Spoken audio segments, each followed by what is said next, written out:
Përshëndetje të dashur teleshikues, kudo ku jeni dhe mirë se vini në edicionin e radhës të Origina Show. Origina Show edhe kësaj radhe nga Stuttgart sjell tek ju një personazh të spikatur tashmë nga fusha akademike. Bëhet fjalë për një personazh i cili ka dhënë në fakt më tepër se 2 vite dhe vazhdon të japë tashmë në cilësinë tjetër, por për 2 vite rrjedh si kryetar i shoqatës së studentëve dhe akademikëve shqiptar të Stuttgartit. Bëhet fjalë për Reinhold Machin. Përshëndetje Reinhold dhe mirë se erdhët në Origina Show. Faleminderit Rifat, është kënaqësi të jem këtu me ty. Si po ndjeni në Origina Show? Jashtëzakonisht mirë, mikpritja ishte fantastike nga ana jote. Më lejo dhe të komplimentoj edhe një herë për kontributin që ke dhënë dhe vazhdon të japësh për t'i dhënë zë personazheve ose më saktë thjesht komunitetit të diasporës, sidomos në Gjermani. Ka ardhur koha ta bëjmë këtë, ti po e bën dhe ne si vend, qoftë Kosova, qoftë Shqipëria, Maqedonia e Veriut dhe kudo ku ka shqiptar, ka ardhur koha që diaspora të ketë më shumë zë dhe të ketë një fokus të veçantë.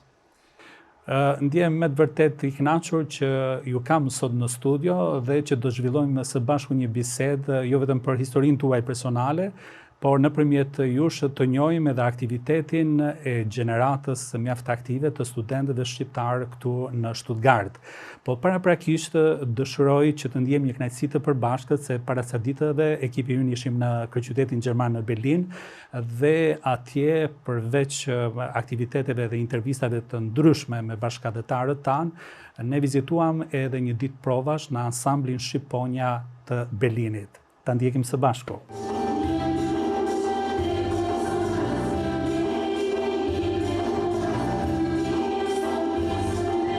Përshëndetje, mirë se na erdhët një herë së pari, ju falenderojmë që na vizituat këtu në Berlin. Ky është ansamblion, ansambli Shqiponja Berlin, unë quhem Sergio, Nada. Të dy po punojmë për ta ngritur edhe të punuar këtë ansambl. Ansambli është themeluar në vitin 2024. Kemi kurse, zhvillojmë kurse çdo të diel.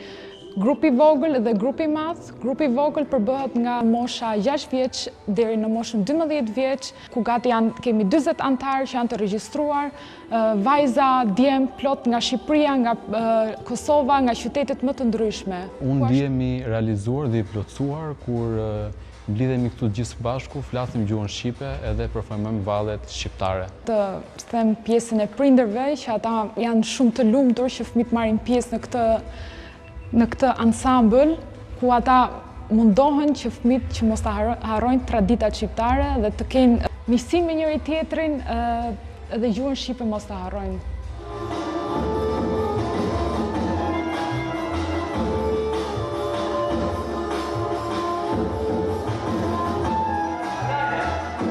Kemi valle nga Kosova, kemi valle nga Shqipëria mesme, kemi valle të jugut, kemi valle që na bashkojnë gjithë krahinat edhe përfaqësojnë gjithë kulturën tonë. Se siç e shikoni, edhe pjesëtarët e grupit janë të përfaqësojnë të gjitha krahinat. Duke filluar nga Kosova, kemi Prishtinën, kemi Podujevën, kemi Prizrenin, kemi pjesëtarë që vinë nga Shqipëria e Gjilanin, jugut. kemi Drenicën, kemi Tepelenën nga Shqipëria, kemi Librak.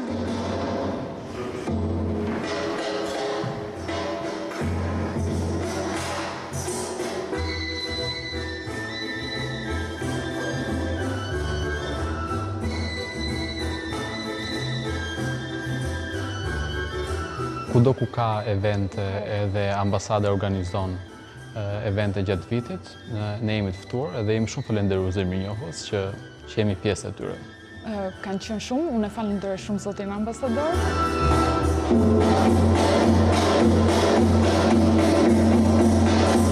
Ndihem shumë e plotësuar, jam shumë e lumtur, jam shumë krenare për këtë që kemi arritur. Sigurisht nuk është vetëm puna ime, është puna e Sergjios, puna edhe e të gjithëve, sepse pakta ne nuk do ishim. Dhe jam shumë e lumtur, është shumë kënaqësi e madhe kur fillojmë vallet së bashku duke kërcyer, duke folur gjuhën shqipe, duke treguar vallet tona në evente të ndryshme, jo vetëm Berlin, po kemi marrë pjesë edhe në Gjermani, në qytetet e tjera. Shpresojmë shumë të vazhdojmë kështu, edhe nëse do të bëja një thirrje edhe ansamblet të tjera të landeve të Gjermanisë, që të organizojmë gjithë së bashku diçka të bukur, një koncert do ishte madhështore. Mirë për ne dhe mirë për ata.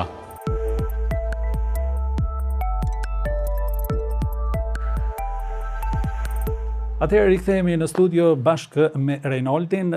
Rejnold, fillimisht na trego për origjinën tuaj dhe na trego edhe për vitin kur erdhët për herë të parë në Gjermani. Ishte motivi kryesor të studionit këtu? Ky ishte motivi kryesor. Unë kam një lidhje shumë të gjatë gjithë jetës time me Gjermaninë, më saktë. Unë kam lindur në Gjermani, në qytetin e Gisenit. Prandaj dhe emri është gjerman, i shqipzuar.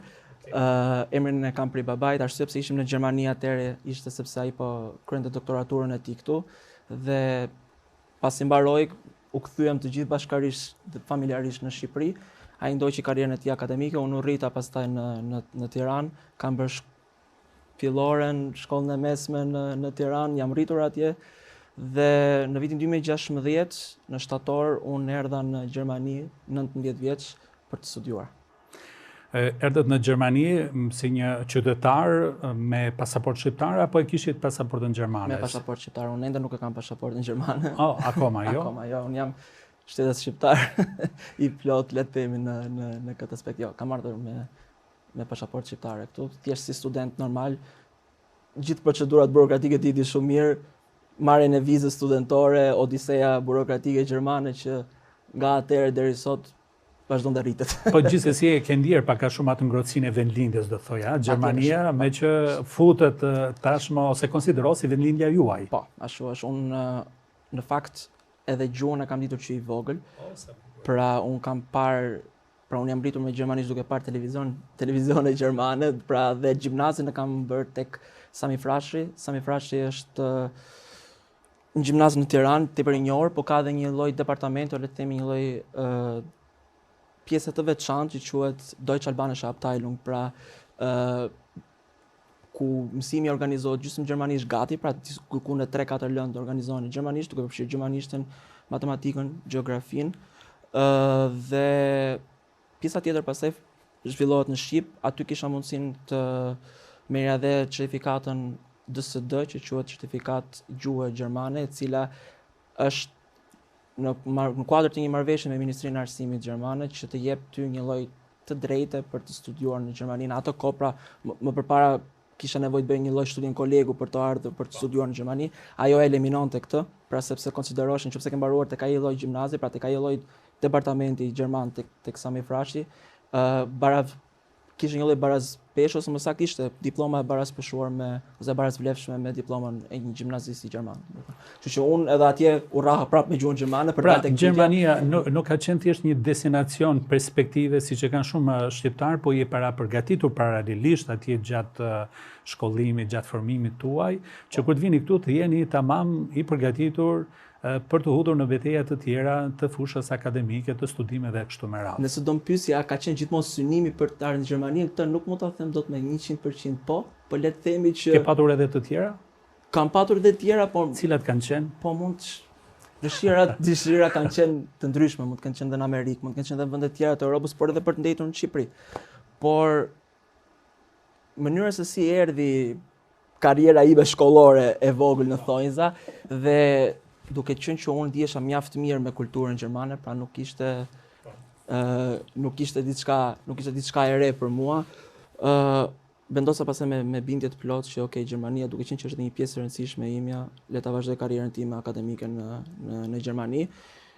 Për të marrë këtu një lloj baze akademike, le të themi të nevojshme, ndoshta edhe për më vonë për të dhënë një lloj kontributi në Shqipëri, këtë nuk e di akoma, por mendova që ishte një hap i dur në momentin e dur për të shkolluar.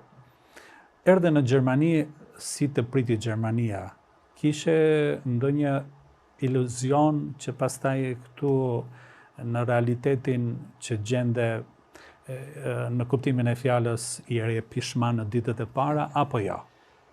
Apo ishe i përgatitur me të gjitha informacionet e mundshme për një stat tjetër të jetuarit, të punuarit, studiuarit, por edhe të ballafaqohesh me një mentalitet siç është krejt i veçantë këtu në Gjermani? Këtu duhet të jemi sinqert, unë kam ardhur 19 vjeç. Dhe megjithëse isha i rrahur me kulturën gjermane, unë jam i mendimit që askush nuk është i përgatitur 100% për të larguar nga atë dheu i tij për të shkuar diku tjetër. Fillimi është i vështirë për të gjithë. Dhe unë kam përshtypjen që të gjithë ne që jetojmë në diasporë ndajmë këtë mendim që fillimi ka vështirësitë e veta, qoftë nga ana emocionale, por qoftë nga mënyra e jetesës, pra është kulturë komplet tjetër. Ti mund të jesh rrahur në distancë me kulturën gjermane, por nuk e ke provuar që të rish ditë për ditë këtu të ballafaqohesh me institucionet gjermane, me mënyrën e jetesës gjermane dhe mënyrën se si jetohet në Gjermani. Pra fillimi, le të themi, unë isha deri diku i përgatitur, por emocionalisht mu desh pak kohë që edhe ta rikapja ritmin e Gjermanisë, por që në fund mendoj që më ka bërë mirë, sepse të forcon patjetër dhe të jep një lloj sigurie pastaj për të çfarë gjëra të tjera në jetë, pastaj për të përballur me problematika të tjera në jetë. Po kur fillove ti shohësh ëndrat që je në Stuttgart, edhe me ëndra, edhe me jetë, edhe me gjithçka? Ëndrat, le të themi, nisën kur kalon një lloj moshe, diku ke 23-24 vjeç, unë konsolidova duke thënë që okay, ky është një lloj drejtimi që unë duhet të ndjek. Pra unë kam qenë gjithmonë i apasionuar pas. Pra një ndashur diku 4 vite. Patjetër, domethënë unë isha fëmijë. Më 19 vjeç unë konsideroj veten adoleshent ende dhe të konsolidosh pastaj komplet ëndrrën dhe ambicien pa ku do të shkosh në jetë, janë vite vetimtare për ty, besoj. Domethënë dhe diku ke 4 vjeç unë studiova, patjetër, por se si e mendoja të ardhmen time, mu desh një lloj periudhe për ta fortifikuar atë. Unë që i vogël kam qenë i apasionuar, mu pyesësh miqtë e mi më të afërt, po edhe mësuesit me historinë, politikën dhe diplomacinë. Dhe duke qenë që dega ime studimit është diçka tjetër, pra unë kam mbaruar në bachelor për menaxhim teknik ndërkombëtar ose financë ndërkombëtare teknike, se në nuk është se është një degë e saktë në Shqipëri, por në Gjermani është një kombinim midis financës edhe inxhinierisë. Në bachelor dhe në master pastaj Smart Factory, që është fabrika digjitale, pra shkon rreth drejtimit të inxhinierisë industriale. Kjo ka pak të bëjë me pasionet e para të fëmijërisë. Por edhe këtu kam gjetur kënaqësinë time për arsyen sepse kam qenë gjithmonë i interesuar se si funksionon fabrika, i interesuar se si funksionon ekonomia, i interesuar se si të optimizosh proceset. Dhe mendova, okay, si mund t'i balancoj këto dy detaje. Pra nga një anë ke përvojën tënde ose më saktë formimin tënd profesional, dhe nga ana tjetër ke edhe këtë pasionin tjetër, kështu që unë kombinova universitetin dhe përgatitjen akademike ose le të themi eksperiencën akademike me aktivizmin. Dhe prandaj zgjodha dhe të jem dhe në një formë le të themi aktivist, pra duke qenë aktiv të shoqata e studentëve dhe akademikëve shqiptar të Stuttgartit, një herë si antar, pastaj 2 vite si kryetar deri në 2024 dhe le të themi ëndra u shndrua në një lloj simbioze midis punës ku jam tani me kohë plot dhe aktivizmit tim. Pra për dënë diçka pras në Shqipëri. Duke marrë parasysh dinamikën e jetës tuaj në Gjermani, aktivitete të shumta, njohje me bashkëmoshatar nga treva të ndryshme shqiptare, të nivelit tuaj, qoftë akademik, qoftë duke qenë në proceset e studimeve. Nëse vjen në një peshore, ku peshon më tepër tani kjo peshore e kujtimeve, e ngjarjeve, me të kaluarën tënde në Shqipëri, me shoqërinë atje, apo këtu me këtë realitet që ke ndërtuar përkundrejt këtyre 9 viteve? Të dyja ka një peshë të rëndësishme për mua. Domethënë, unë kam ende shumë miq në Shqipëri, të cilët i takoj rregullisht kur shkoj në Shqipëri, por kam edhe shumë miq këtej. Pra në Gjermani, nuk kam vetëm miq shqiptar, kam edhe miq gjerman. Ku peshon peshorja më tepër tani? Nga cila anë?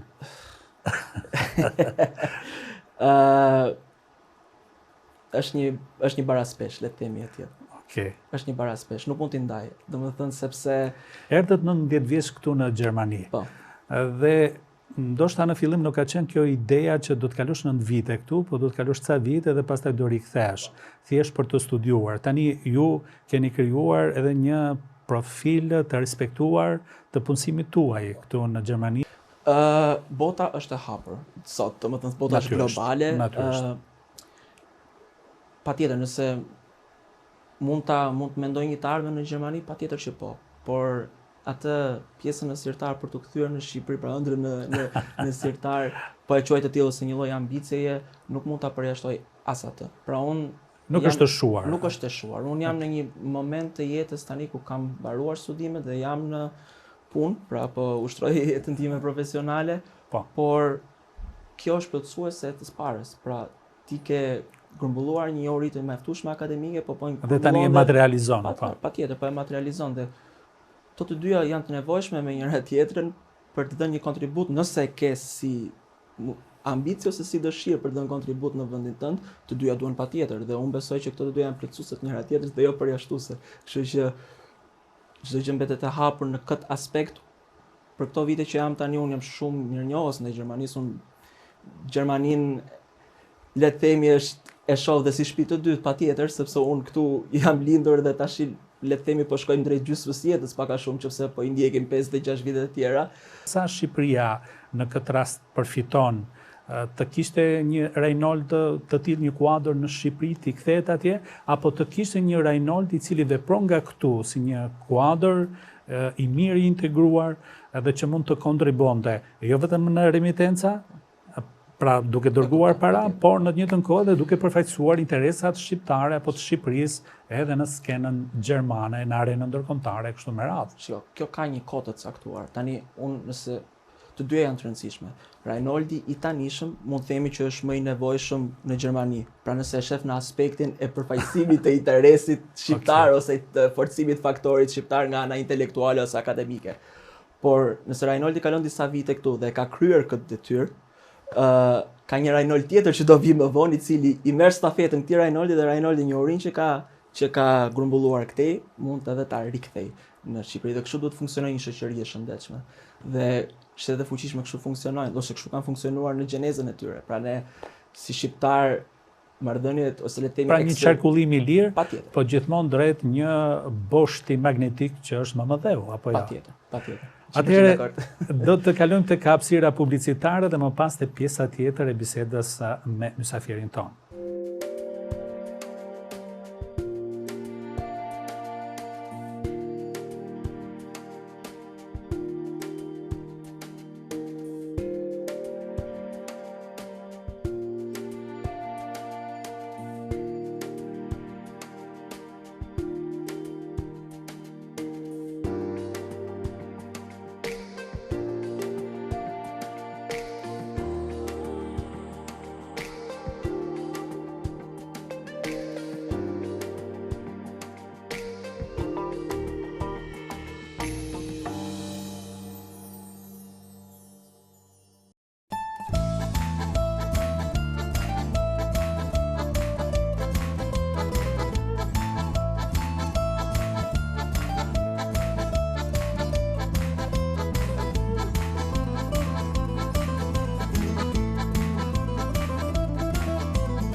Atëherë, i nderuar Rajnold, na trego për aktivitetin tuaj 2 vjeçar në kryesinë e shoqatës së studentëve dhe akademikëve shqiptar në Stuttgart.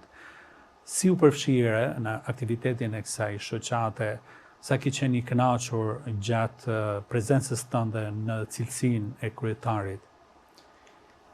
Do të jemi sinqert, ka qenë një nga kënaqësitë më të mëdha që kam patur në jetë. Domethënë, ishte tepër rastësi që u përfshiva. Domethënë, shoqata e ka gjenezën e saj te grupi studentor shqiptar në Universitetin e Stuttgartit. Është një grup i cili përgjithësisht së vërtetës operon gjatë shumë viteve. Pra, themelimi i tij është në vitin 98 dhe në gjej rastin këtu t'i falenderoj publikisht themeluesit e grupit studentor shqiptar të Stuttgartit, sepse me iniciativën dhe guximin që ato patën ato vitet vështira në Kosovë, sepse u themelua përgjithsisht nga shqiptar të Kosovës që ishin në Stuttgart, morën iniciativën dhe guximin për ta regjistruar shoqatën në Universitetin e Stuttgartit si një grup studentor në radh parë, dhe më pas gjatë këtyre viteve ajo pati fazat e uljes dhe rritjes së saj, ka qenë shumë rastësi. Pra unë jam futur si antar te grupi studentor fillimisht në vitin 2020. Në kulmin e pandemisë, shkova takova studentët për një kafe. Atëherë ishim të pakët në numër, diku ke 10-12, të cilët takoheshin rregullisht çdo javë në vende të ndryshme, qoftë në Universitetin e Stuttgartit, qoftë në kafe të ndryshme, dhe e institucionalizuam si grup diku nga fundi vitit 2021 dhe në 2022 pastaj u bëm pra morëm iniciativën për të bërë publik si shoqatë. Pra u themelua pastaj më pas shoqata e studentëve dhe akademikëve shqiptar në Stuttgart, e regjistruar në regjistrin e shoqatave gjermane, pra duke dorëzuar statutin e saj në gjykat, dhe të dyja funksionojnë akoma ende paralelisht. Pra ke grupin studentor shqiptar në Universitetin e Stuttgartit, ke dhe shoqatën e studentëve dhe akademikëve shqiptar në Stuttgart. Janë po e njëjta apo antarësia janë të ndryshme tani? Antarësia janë të njëjtë, antarësia është e njëjtë, por është e nevojshme të funksionojnë të dyja paralelisht, për arsye sepse njëra është vetëm në Universitetin e Stuttgartit dhe operon edhe në ambientet e Universitetit të Stuttgartit, ndërsa tjetra pastaj ka një institucionalizim, pra ka një vlerë institucionale në kuadrin ligjor gjerman. Pra ke drejt pastaj të pronotosh ose të operosh financiarisht më lirshëm, qoftë për salla ndryshme, qoftë për ndihmë financiare që ne kemi dërguar në shoqata ndryshme në Shqipëri, Kosovë dhe Maqedoni, pra ke një lloj tjetër pavarësie institucionale. Në vitin 2022... Pra, ku jemi të këto aktivitetet institucionale, gjatë kohës ku ke qenë në përgjithësinë e kryetarit, çfarë aktivitete janë ndërmarrë konkretisht? Shumë, po do t'i veçoj disa që për mua kanë kujtim të veçantë. Tani unë në fund të vitit 2022 zgjodha si kryetar i shoqatës, dhe pas 3 muajsh patëm eventin më të madh që kemi organizuar si shoqat, ka qenë një mbrëmje gala, që ne e quajtëm mbrëmje gala e donacioneve, ku në Lida Hale të Stuttgartit, është si thua te Pallati i Kulturës në Tiranë, pak a shumë e ngjashme, domethënë një sallë shumë e madhe ose shumë e madhe kulturore në Stuttgart, organizuam këtë mbrëmje me diku mbi 500 të ftuar. Arritëm të mbledhim një shumë të konsiderueshme 21.000 euro në donacionet, të cilat i ndam në numër të barabartë, pra nga 7.000 euro, secila në tre organizata OJQ, një në Maqedoninë e Veriut, një në Kosovë dhe një në Shqipëri. Të drejtuara të orientuara drejt edukimit. Pra kjo është e para. Pra ishte një sfidë menaxhimi shumë i madh për mua, sepse unë në atë kohë isha ende i ri. Edhe shumë produktiv në atë njëjtën kohë. Edhe i ndarë në mënyrë shumë racionale, proporcionale në të 3 hapësira shqiptare. Kishte një punë kolosale nga mbrapa. Studentët kanë bërë një punë të mrekullueshme, por patjetër edhe ndihma që na kanë dhënë gjithë komuniteti këtu, qoftë bizneset shqiptare, qoftë institucionet, pra konsullata e Republikës Kosovës në Stuttgart ka dhënë një ndihmë, po ashtu të veçantë, pra institucionale më saktë, sepse financiare kemi munduar ta gjejmë vetë të gjithën, po ajo kishte një lloj organizimi, impakti. Aty pastaj shoqata mori një lloj ngritje eksponenciale. Aty pastaj ne u rritëm shumë. Ne nga 10-20 antar që ishim në fillim që takoheshim çdo javë, Në kulmin e shoqatës, ne takoheshim çdo javë në një sallë leksione në Universitetin e Stuttgartit, diku ke 60 student. Bravo. Pra, çdo javë në mënyrë periodike. Dhe në për eventet tona më pas kishim qindra të ftuar. Kishim qindra pjesëmarrës. Dhe pra duhet veçoj edhe një 2-3 iniciativa që kemi arritur, të bëjmë. Sepse ne më pas filluam që t'i japim një lloj pozicionimi strategjik shoqatës. Pra ishte një nga synimet e mia dhe synimet e kryesisë së atëhershme që Cili ishte ky pozicion strategjik? që ne t'i japim zë komunitetit, Po. pra diasporës, po asaj shtresë të komunitetit që janë studentët në të gjithë këtë mozaikun e shoqatave, e aktiviteteve, por jo vetëm, pra të ishim një shoqatë që do përfaqësonte interesat e studentëve dhe akademikëve shqiptarë në Gjermani, jo vetëm në Stuttgart.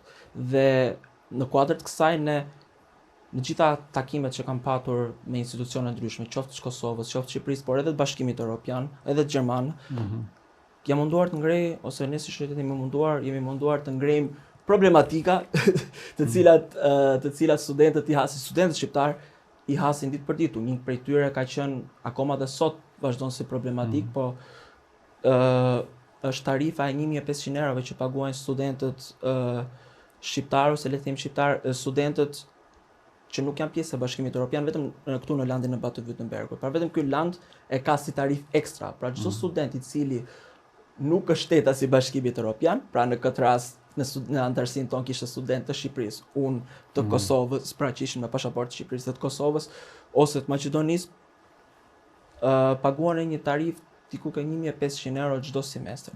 Kjo është një barë shumë e madhe ekonomike dhe financiare për studentët. Për ne ishte e padrejtë, është ende e padrejtë, pasi Ballkani Perëndimor vazhdon të jetë ky qendrim i këtij landi, por ne jemi munduar me radh parë si kërkesë kam bërë tek institucionet e Kosovës dhe të Shqipërisë. Nuk është vetëm për shqiptarët, është për gjithë studentët të cilët nuk janë pjesë e Bashkimit Evropian. Dhe nuk kanë treguar fleksibilitet fare edhe përkundrejt këtyre iniciativave të qoftë edhe shoqatës suaj, po edhe shoqatave tjera studentore. Në Gjermani fleksibiliteti ka kosto. Mund të them që ne kemi arritur edhe në institucionet gjermane ta ngrejmë si çështje. Po. Me sa di unë po punohet që të ndreqet si problem, pra që të hiqet si rregull. Të jetë një praktike sikur kanë edhe landet tjera tek fundit. Pra po ky land faktikisht e kishte këtë praktikë më përpara dhe vendosin, nuk e mbaj mend sakt vitin, po diku ke 10-15 vite më përpara në mos gabohem, vendosi ta vendosë si tarif dhe ka ende. Kështu që shpresoj që edhe pak të zgjidhet, po që në këtë kontekst, pra shoqata filloi të marrë një lloj roli tjetër, pra përveç në organizimit të aktiviteteve, ne filluam të prekim çështje kyç që cilat kanë qenë çështje tjera me të cilët i krenosh e ke arritur ta sensibilizosh paktën ose ta avancosh një çështje tek institucionet gjermane që përfaqëson interesat shqiptare në përgjithësi. Një nga iniciativat që më bën mua krenar, po duhet i bëj dhe gjithë studentët antar të shoqatës krenar, se të gjitha këto kanë qenë arritje e përbashkët, pra nuk mund të them që natyrisht, patjetër, do të thënë, një problematikë e cila u zgjidh së fundmi ka qenë dhe besoj që edhe ti je në dieni, shqiptarët e Kosovës në Gjermani, në regjistrat burokratike të institucioneve gjermane kishin një lloj shtetësie të detyruar automatike dhe serbe. Pra, besoj që je në dieni të problematikës. Institucionet e shtetit Kosovës kishin vite që po merreshin duke lobuar, me sa di unë, duke lobuar përheqjen e kësaj, duke qenë se Gjermania e njeh Kosovën si shtet të pavarur.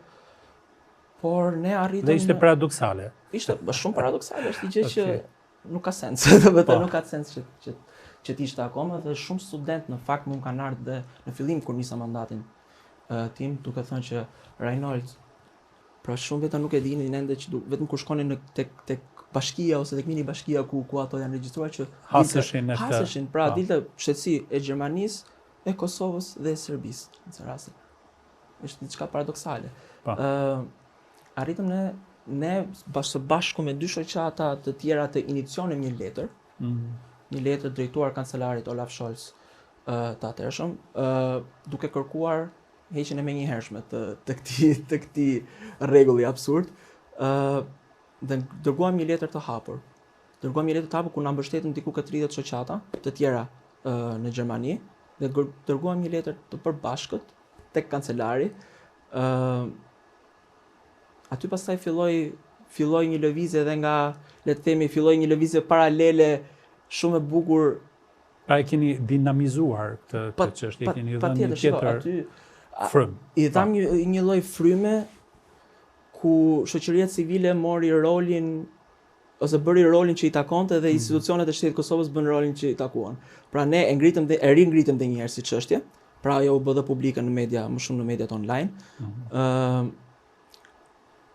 Kjo vëmendje pastaj solli që edhe qeveria gjermane ta rimari seriozisht, pra si çështje, dhe për mua është një lloj ping-pongu ose një lloj asisti në futboll ku shoqëria civile ja ktheu dhe një herë institucioneve në vëmendje që duhet bërë diçka dhe institucionet pastaj ambasada e Republikës Kosovës në Gjermani pas disa muajsh bëri me dije që ky rregull nuk është më dhe qytetarët ose shqiptarët e Kosovës në Gjermani nuk duhet të përballen më me këtë realitet. Kështu që është një nga shumë, se disa të tjera kemi bërë. Pra, ju lumt. Desha të di faktikisht edhe tek antarësia e kësaj shoqate, ka patur student nga të gjitha trevat, apo jo? Po, domethënë nga të gjitha trevat. Kemi patur nga Shqipëria, nga Kosova, Maqedonia, Malizi, Presheva, të gjitha. Është ishte... Si ka funksionuar grupi i kësaj shoqate? Më intereson të di tek vendimmarrjet, ka patur ndonjë diskutim që ndonjë sipërmarrje të anonte më tepër nga Prishtina, Tirana apo Shkupi? Si e keni zgjidhur këtë çështje? Jemi munduar gjithmonë të jemi fair, gjithmonë të jemi neutral. Por të mundohesh edhe realiteti. Ka patur kësi? Jo, domethënë ne kemi patur gjithmonë, kemi qenë të hapur paralelisht secila trev shqiptarët këtë vendi që i takon. Por institucionalisht unë e përshëndes edhe një herë konsullatën e Republikës Kosovës në Stuttgart, kemi bashkëpunuar ngushtë vitet e fundit në evente të ndryshme. Institucionalisht me to kemi patur shumë të bëjmë, pra nëpërmjet duke qenë se duhet i futemi edhe pak në numra, në shifra të shoqatës. Shumica e antarëve ishin shqiptar të Kosovës. Pra dhe prandaj edhe takimet institucionale ishin më të shpeshta me institucionet e Kosovës, por jo ekskluzive vetëm me to. Pra ne kemi patur takime gati me gjitha, siç e përmenda më përpara, kemi takuar edhe ministrat ndryshëm ose më saktë ambasadë dhe ministrat ndryshëm të Republikës Shqipërisë, të Maqedonisë, ende jo, por kemi takuar ambasadorën. Sa jeni të kënaqur në nivelin e bashkëpunimit me përfaqësitë tona diplomatike? Punë konkrete kemi bërë me institucionet e Kosovës dhe me to kam një eksperiencë të mirë. Duke qenë që ndihmën që kemi kërkuar ato na e kanë dhënë. Tani ne kemi qenë gjithmonë dhe të kujdesshëm për arsye sepse shoqata ka një karakter apolitik dhe afetar. Pra jo politik dhe jo fetar. Duhet të shohësh se si do ta bësh bashkëpunimin. Bashkëpunimi ka qenë gjithmonë në nivel institucional. Shoqata gjithmonë në mënyrë kategorike ka refuzuar evente partijake. Pra shoqata studentëve nuk është përzierë asnjëherë, ka mbajtur një qëndrim komplet neutral. Ky ka qenë çelësi i suksesit. Ka patur tentativa? Ka patur, patjetër. Patjetër ka patur, po duhet tish që ti thuash që në fillim jo. Dhe të keni kriteret. Kemi kriteret tona dhe është krijuar tashmë NAMI, që shoqata e studentëve nuk merr pjesë në evente politike dhe për këtë jam shumë i kënaqur. Domethënë, përshëndes dhe kryesinë aktuale dhe antarët që janë tani më, sepse unë u bëra tani 2 vjet që nuk jam ose 1 vit e gjysmë që nuk jam aktiv si kryetar, jam aktiv si antar, po jo si kryetar. Sa është mandati një kryetari? 1 vit. Vetëm 1 vit dhe pastaj shkon në formën e votimit nga antarësia për të zgjedhur një kryetar. Një vit mblidhet shoqata, bën le të themi asamblenë e saj. Po gjithsesi edhe në këtë pozicion ti nuk je që bën se hir, po je mjaft aktive apo jo?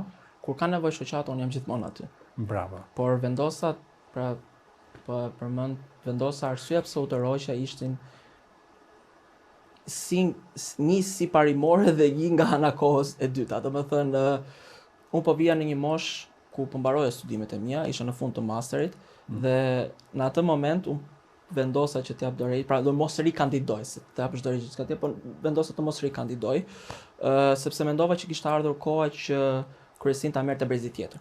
Doja t'jepja shembullin që Është një model demokratik tek e fundit, po, patjetër. që e shëndosh edhe më tepër rritjen apo rritjen e zhvillimin e shoqatës apo jo. Patjetër, dhe kjo jam gjithmonë i parimit se nuk dua të flas për veten, por këtë kam dashur t'i them dhe studentëve që se në Shqipëri kemi pak merak ose le të themi kemi pak alergji këtë pjesën e lënës stafetës.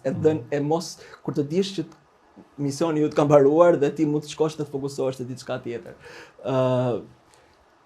I thash studentëve që unë do jem gjithmonë me ju, por ka ardhur koha që brezi tjetër ta drejtojë shoqatën. Kjo i bën mirë shoqatës, e bën më të shëndetshme, por e jep edhe motivim anëtarëve të tjerë pastaj për të vërtetësuar ose le të themi për të realizuar objektivat dhe misionin ose më saktë synimet dhe ambicet që ato kanë për shoqatën. Kështu që studentët shqiptar që janë edhe antar të kësaj shoqate, ku janë prirur më tepër, në cilat fusha që të studiojnë? Janë më tepër te mjekësia, tek jurisprudenca, tek shkenca? Të jemi sinqert, të gjitha që përbeten. Ne kishim student duke qenë nga mësuesi tek student me fokus tek inteligjenca artificiale, te sistemet raketore, kemi patur nga të gjitha fushat, ekonomia. Ku janë më të spikatur, ku ndiheni më krenar ju me të arriturat e atyre studentëve në çfarë profilesh më tepër? Të gjitha, pra të gjitha, ne kemi patur të doktorant tek kompani shumë të mëdha gjermane për inteligjencën artificiale. Pra, duke bërë kërkim shkencor aktual në Gjermani për të çuar përpara inteligjencën artificiale, kështu që këto janë vlera. Këto janë vlera që nuk i kishim vetëm ne si shoqat, por i kanë dhe vendet tona, të cilat duhen shfrytzuar. Sa keni krijuar ora bashkëpunimi që këto vlera, jo vetëm akademike, por edhe identitare, ti zhvendosni apo të gjeni bashkëpunime me shoqata të tjera të studentëve nga e gjithë bota, jo vetëm studentëve gjerman? Imi munduar maj sa mundemi. Të më thënë, ne kemi patur edhe bashkëpunime me shoqata studentore në Angli, shqiptare. Okay. Pra, me sa diun kemi bërë dhe një event të përbashkët me to. Pra, shoqata ka shkuar dhe në Angli, është takuar atje me ambasadorin e Kosovës në Londër, por gjithashtu kemi bërë dhe organizimet përbashkëta me to në atë javë që ishim aty. Tani, shoqatët sapo vinë dhe poshtohen. Tani është detyra e kryesisë së re që ta shtoj këtë bashkëpunim, po bashkëpunime kemi patur. Kemi patur dhe me shumë shoqata në Gjermani, jo studentore, por rinore, shqiptare, sepse ka të tilla, pra ne ishim fokus i studentëve dhe akademikëve, po shoqata të cilat janë të karakterit rinor ka në Gjermani dhe me to kemi pasur bashkëpunim në ngushtë gjithmonë. Edhe televizioni ka bashkëpunim në fakt me disa sipërmarrës shqiptar, të cilët në formatet tona televizive promovojnë aktivitetin e tyre. Do t'i ndjekim së bashku dhe më pas do kalojmë në pjesën tjetër të fundit të bisedës sonë. T'i ndjekim.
Vazhdojmë me tutje të dashur teleshikues. Atëherë, në pjesën e fundit të bisedës sonë do të njihemi pak a shumë edhe me pikpamjet e mysafirit ton. Çfarë domethënie ka për ty Kosova? Kosova është zemra e Shqipërisë. Është një shprehje klishe, po unë e besoj këtë. Shqiptarët kanë patur, ne jemi një popull i cili ka vuajtur shumë në historinë e tij. Është për të ardhur keq sepse jemi një popull i cili është autokton në rajonin e tij, kanë kontribuar në rajonin e tij, por u institucionalizuam vetëm në shekullin e 20 për herë të parë, pra në vitin 1912. Kjo është shumë vonë. Kemi qenë gjithkohës në pushtime. Dhe prandaj unë kontekstin e shqiptarisë nuk e shoh vetëm të territoreve aktuale, po e shoh të shqiptarisë në vetvete. Kosova ka dhënë, ose territoret e Kosovës, pra shqiptarët në territoret e Kosovës kanë dhënë një kontribut patriotik historik. Qoftë nga lidhja e Prizrenit, nuk kemi pse i futemi historisë. Po. Ka një vend veçantë, patjetër. Dhe unë prandaj jam munduar që edhe në aktivitetin që kam ose në aktivizmin tim në shoqat, në iniciativa që i kam parë të arsyeshme për të dhënë mbështetje, kam dhënë një mbështetje, jam munduar të jap një mbështetje 110%. Kur e keni vizituar për herë të parë dhe cilin qytet? Kosovën për herë të parë. Cila ka qenë ndjesia juaj? Kosovën për herë të parë unë kam vizituar në shkollën fillore. Aty kemi bërë një ekskursion për herë të parë në Prizren. Kjo ka qenë takimi im i parë me Kosovën. Dhe është për të ardhur keq sepse duhet i bëj apel edhe Shqipërisë në këtë aspekt. Duhet kemi vizita më të shpeshta, qoftë nga shkollat, qoftë edhe familjet. Më gëzoj ky fakt që the në kuadër të një ekskursioni, sepse me sa di më tepër kanë shkollat nga Kosova ekskursione në Shqipëri, Po, ashtu është, por në shkollën tonë qelloj që e organizuar një ekskursion të tillë. Ai ishte kontaktimi i parë me Kosovën. Kemi shkuar në Prizren, më pas kam shkuar edhe privatisht, kam shkuar edhe me familjen. Duhet shkoj përsëri, u bën disa vite që nuk kam qenë. Unë ju bëj pyetje shumë mysafirëve të tjerë që vinë këtu dhe ju them dhe do ta përsëris këtë pyetje edhe me ty përderisa po flasim në këto linja, në këto dimensione shqiptarësh. Cili duhet ishte kryeqyteti i shqiptarëve në një administratë të përbashkët? Shiko, ka kontekst historik, ka dhe kontekst pragmatik aktual. Okej. Kjo është një pyetje e vështirë, me thënë drejtën. Ka disa qytete kryesore, historike, Shkupi është një ndër ta. Prizreni është një ndër ta, që u përmend. Në Shqipëri po ashtu, Shkodra, Durrësi, Vlora. Nuk ka një përgjigje kjo pyetje. Nuk mund të ta jap sepse pastaj po fillova ta jap si përgjigje do fillojnë Rajnoldi preferon këtë përpara asaj, kështu që në një shtet le të vim një herë deri tek ajo ditë dhe pastaj natyrisht se ke edhe miqë e shoqe gjerman këtu gjatë viteve studimit, ke krijuar mjaft apo jo? Po. Të ka gëzuar fakti ku nga disa prej tyre ke marrë impaktin që kanë patur nga Shqipëria turistike, që kanë kaluar bukur, që kanë hasur në një mikpritje, si e ndjerë?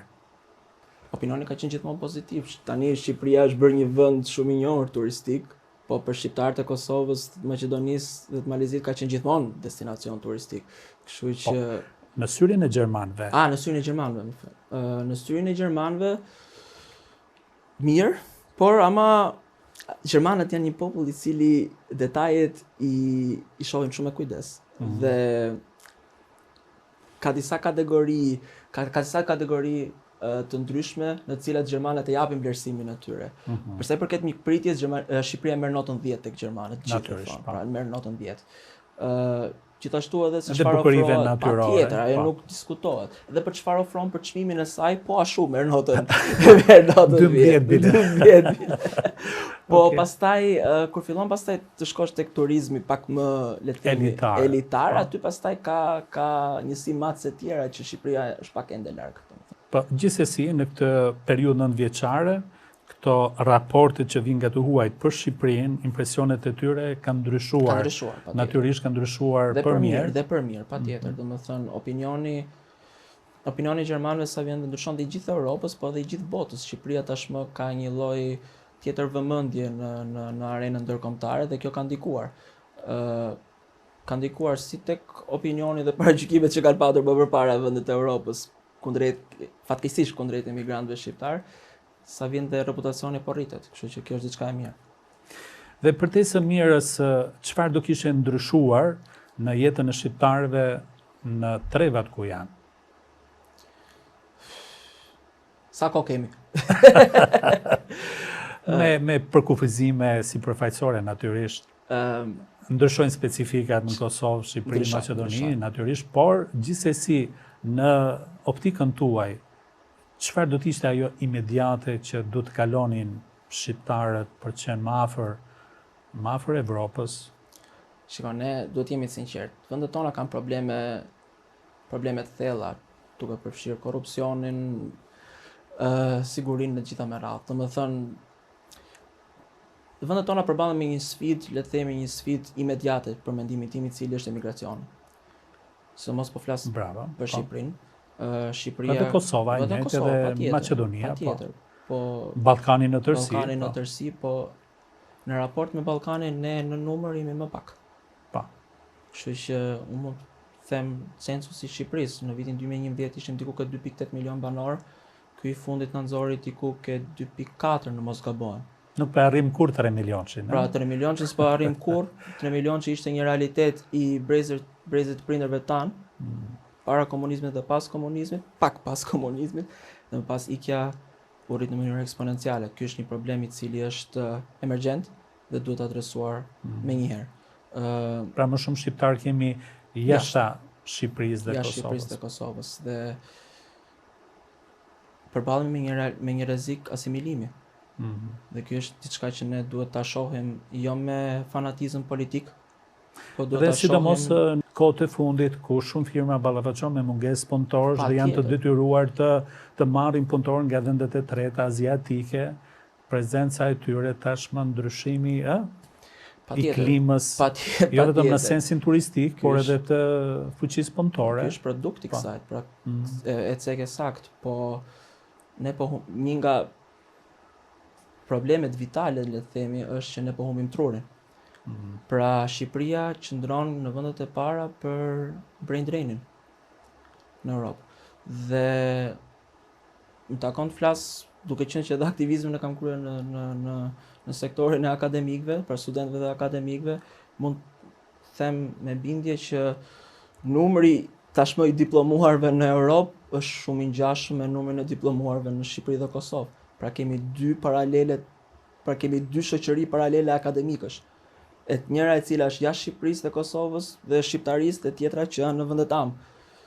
Shtetet tona patjetër duhet ta ringrejnë si çështje dhe të krijojnë një fokus të veçantë të gjetjes së sinergjisë së këtyre dy realiteteve, për arsyen sepse nëse nuk e bëjmë, njëra prej tyre do largohet. Sipas jush, kush janë ata që duan më tepër Shqipërinë dhe Kosovën, ata që jetojnë atje, apo ata të cilët jetojnë jashta Shqipërisë dhe Kosovës dhe që ndjejnë natyrisht shumë mall dhe atëherë kuptojnë se vendi i tyre ka shumë vlerë? Dashuria është njësoj, po është në mënyra të ndryshme. Okej. Është mënyra ndryshme. Ne në diasporë shohim pak më me nostalgji vendet tona, shohim pak më me nostalgji, dhe prandaj dashurinë e shprehim edhe pak më me zë, qoftë në rrjetet sociale, qoftë edhe në përditshmëri, por kjo nuk do të thotë që shqiptarët që janë në vendet tam nuk e duan vendin e tyre. Thjesht ato janë në kontakt me problematikën më shpesh dhe në përditshmëri se sa ne, pra në krahasim me ne. Kështu që edhe shpreha e kritikës dhe shpreha, le të themi, e pak kënaqësisht është një lloj patriotizmi, sepse ti kërkon rrjedhimisht ta përmirësosh gjendjen tënde. Kështu që të dyja dhe diasporat patjetër. Por thjesht, siç e thash, duhet shohim që vendet tona të ndalojnë këtë emigrim masiv dhe të fillojnë politika konkrete për rikthimin e shqiptarëve në vendet tona.